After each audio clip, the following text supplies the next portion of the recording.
दरम्यान आता या सगळ्या प्रकरणी राजकीय वर्तुळातून प्रतिक्रियाही उमटतायत। ही चौकशी केली पाहिजे की हा खून आहे का ही आत्महत्या आहे, त्याच्या खरं मेरिटनं याच्यावर पोलिसांनी इन्व्हेस्टिगेशन केलं पाहिजे आणि ही खात्री केली पाहिजे की मृत्यू कशामुळे नेमका झाला।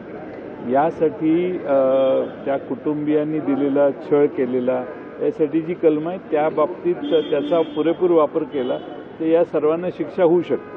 त्यामुळं आता अरेस्ट झालेली आहे तर ती लवकर सुटका होणारच नाही। आमच्याकडे असे अनेक कार्यकर्ते असतात, शेकडो हजारो कार्यकर्ते। कुणाच्या घरात काय चाललंय, कुणाच्या काय घरात चाललंय हे आम्हालाही कळत नाही।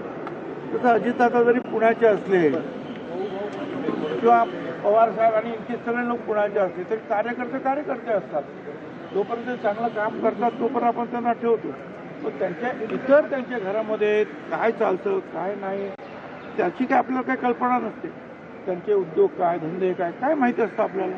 पण ज्या वेळेला या अशा गोष्टी पुढे येतात त्यावेळेला कारवाई करायची असते आणि ती अजितदादांनी केली। लोकशाही मराठी ऐका, पहा, जागरूक रहा।